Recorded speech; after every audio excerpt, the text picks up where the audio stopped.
press the bell icon on the YouTube app and never miss another update. आपको एक बहुत बड़ा secular मुल्क कहता है, लेकिन उसके बिल्कुल बरक्स रवैयों का इजहार करता है। इस वक्त अगर प्रैक्टिकली स्पीकिंग बात करें, प्रैक्टिकली स्पीकिंग आरएसएस की हुकूमत है भारत के अंदर, और आरएसएस बदनामे जमाना नॉन स्टेट एक्टर की जमात है। और जब से नरेंद्र मोदी, जिसका नाम हमने दरिंदर मोदी डाला है, वो जब से इक्तदार में आए हैं, तब से एक स्टेट एक्टर दहशतगर्दी इंतहा पसंदी में इन्वॉल्व है। अच्छा, यहां एक थोड़ी सी बात समझने की जरूरत है। आज हमने आपको भारत के चेहरे को 4 मुख्तलिफ एंगल से दिखाना है। अगर तो किसी के अंदर यह गलत फहमी है कि वो पाकिस्तान की दुश्मनी के में पागल होता है, तो ऐसा नहीं है। वो है ही पागल, उसके अंदर इंसानियत नहीं है। आज हम ये साबित करेंगे उसके अंदर इंसानियत नहीं है। सबसे पहले तो हम आपको पाकिस्तान से दुश्मनी की एक मिसाल दे देते हैं। अभी पाकिस्तान की जो ब्रांड उधर मौजूद है, उधर किस तरीके से धावा बोला, जरा आप ये रिपोर्ट देखिए खुद इंडियन मीडिया की, कि किस तरीके से वहां के मुंतखब कौमी असम्बली या उनके जो एमएलए हैं, वो किस तरीके से लीड करते हुए आ रहे हैं, किस तरीके से तोड़फोड़ कर रहे हैं, इस बुनियाद पर के वाई मेड इन पाकिस्तान, ये चीजें हमारे इंडिया के अंदर क्यों फरोख्त हो रही हैं। अब ये आप जरा देखिए, उसके बाद फिर हम आपको नेक्स्ट भारत का चेहरा दिखाते हैं।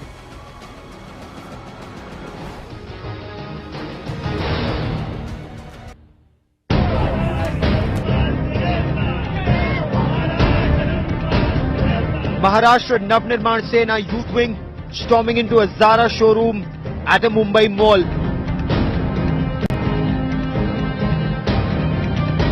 Protesting against the sale of clothes made in Pakistan.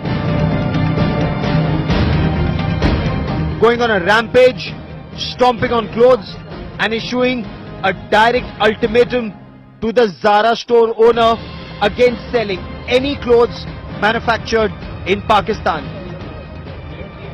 Now, Raj Thakrae's MNS is warning all those not heeding their diktat that they will have to face the wrath of the MNS.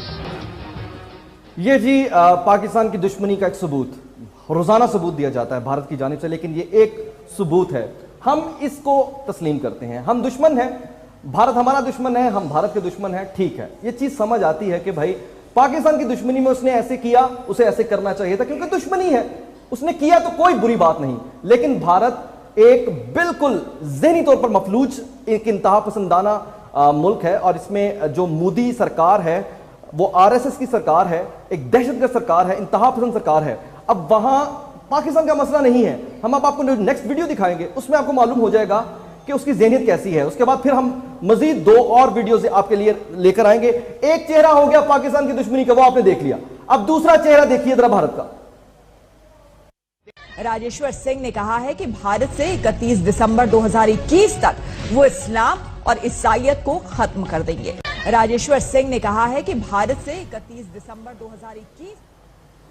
जी हां, इसके अंदर भारत का एक रहनुमा फरमा रहा है कि 2022 तक उसने तमाम मुसलमानों और ईसाइयों को भारत से खत्म कर देना है, हमने हटा देना है, मार देना है, हमने निकाल देना है। अब यह बात तो साबित होगी कि पाकिस्तान दुश्मनी नहीं, वो अपने मुल्क में रहने वाले मुसलमानों के लिए क्या जज्बात रखते हैं। और ये जो सारी बातें हो रही हैं, इसमें आरएसएस सरकार यानी नरेंद्र मोदी की उन्हें आशीर्वाद हासिल है। आप 2021 तक अब मुसलमानों को वहां से खत्म करना है, ईसाइयों को खत्म कर देना है। पाकिस्तान की दुश्मनी में जी उन्होंने पाकिस्तान के जो स्टोर जहां पाकिस्तान का ब्रांड चल रहा था उसको आग लगा दी, उसको पैरों तले रोक दिया, उसके तोड़फोड़ की।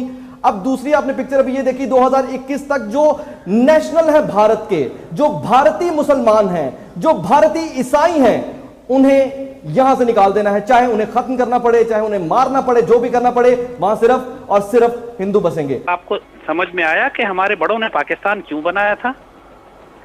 यही सब कुछ तो 1935 में भी हुआ था। लोग तारीख भूल जाते हैं कि जब 1935 में मुस्लिम लीग को शिकस्त हुई थी, उस वक्त मुसलमानों को समझ नहीं आता था कि पाकिस्तान की हमें क्या जरूरत है। और जब 3 साल कांग्रेस की हुकूमत रही तो उस वक्त भी एग्जैक्टली यही हुआ था। जब मुसलमानों पर अजान पर पाबंदी लग गई, मुसलमान गाय की कुर्बानी पर पाबंदी लग गई, जब भी तो 1939 में जब कांग्रेस की हुकूमतें टूटी तो कायदे आजम ने यौम निजात मनाने का हुक्म दिया था। जिसके बाद फिर तहरीक पाकिस्तान 1940 में करारदाद पाकिस्तान हुई, मुसलमानों को समझ आ गया कि क्यों हमें अलग पाक सरजमीन चाहिए। हमने ये बात बहुत पहले कह दी थी कि नरेंद्र मोदी जिस दिन ये दरिंदा इंडिया पे हुक्मरान बनेगा, दुनिया देखेगी कि इस खित्ते में एक और हिटलर आ गया। ये अपने अंदर भी माइनॉरिटीज की जिंदगी अजाब में करेगा और फिर ये पूरे खित्ते में जंग मुसल्लत करेगा। पाकिस्तान के मुसलमानों को अब ये समझ, हमारे सफों में जो गद्दार हैं, हमें उनको भी आइसोलेट करना है। और ये बाहर से जो इतना बड़ा खतरा जो अब कह रहा है कि हम अगले आने वाले चंद सालों में पाक मुसलमानों का वजूद मिटा देंगे हिंदुस्तान से। इस वक्त मुसलमानों की हालत आपने दलितों और शूद्रों की जो फिल्म दिखाई है, मुसलमानों की हालत उससे भी ज्यादा जलील है। इस वक्त पूरी इंडियन नेशनल असेंबली में देख लें, बीजेपी की तरफ से 2 या 3 मुसलमान भी नहीं है कि जो नेशनल असेंबली में अभी आपको याद होगा कि डॉक्टर जाकिर नाइक को भी गिरफ्तार करके इंटरपोल के जरिए लाने की कोशिशें कर रहे हैं।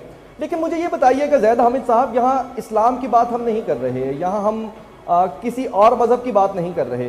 अक्रॉस द बोर्ड हर किसी को तशद्दुद, इंतहा पसंदीदा सोच और दहशतगर्दी का शिकार कर रहा है ये भारत। आरएसएस की हुकूमत है।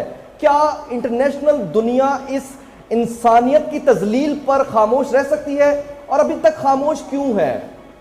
देखिए, इंटरनेशनल रिलेशनशिप्स में कोई अखलाकियात, कोई मोरालिटी, कोई कानून नहीं होता। क्या इसी इंटरनेशनल कम्युनिटी ने अमेरिका को तनकीद का निशाना बनाया कि इसने वेपन्स ऑफ मास डिस्ट्रक्शन के नाम पर पूरा इराक क्यों तबाह कर दिया?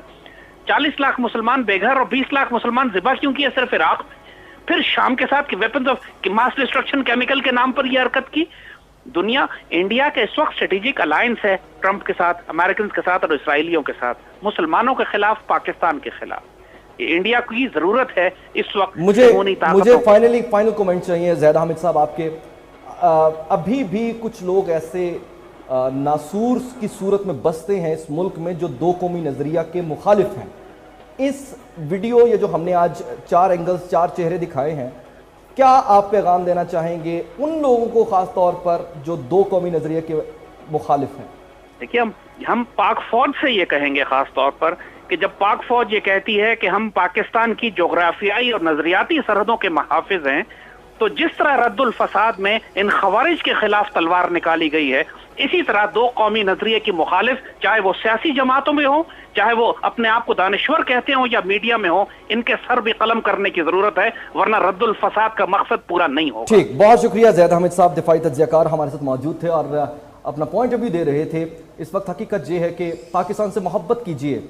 यकीनन इंसानियत की तजलील में हम यहाँ बैठ कर हमारी अगर शॉप को नुकसान या ब्रांड को नुकसान पहुंचाए, वो तो हमें समझ में आया, दुश्मनी में किया है, लेकिन खुद वहाँ के शहरियों को जिस तरह तशद्दुद का निशाना बनाया जा रहा है, धमकियाँ दी जा रही हैं आप से, हम या दलितों को तशद्दुद का निशाना बनाया जा रहा है, हम उस पर यकीनन खून के आंसू रो सकते हैं, क्योंकि इंसानियत की बात है और हम इंसानियत पर यकीन रखते हैं।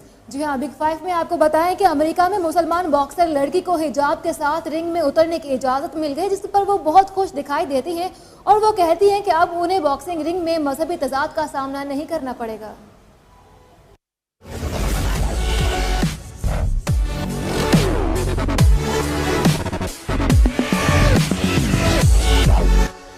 मुस्लिम नौजवान लड़की ने अमेरिका में हिजाब में बॉक्सिंग का हक हासिल कर लिया। वॉशिंगटन में 16 साल मुस्लिम अमेरिकी लड़की बॉक्सर अमाया जफर, जो कि टोक्यो में होने वाले 2020 के ओलंपिक्स में हिस्सा लेने की ख्वाहिशमंद है, अब रिंग में हिजाब पहन सकेंगी। अमाया का कहना है कि इन्हें अब बॉक्सिंग और मजहब में तजाद का सामना नहीं करना पड़ेगा, क्योंकि अब वो अपने जिस्म को ढक सकेंगी। ये फैसला बॉक्सिंग की नई इस्लाहात के तहत किया गया, जिसके तहत वो बगैर किसी हिचकिचाहट के बॉक्सिंग में हिस्सा ले सकती हैं।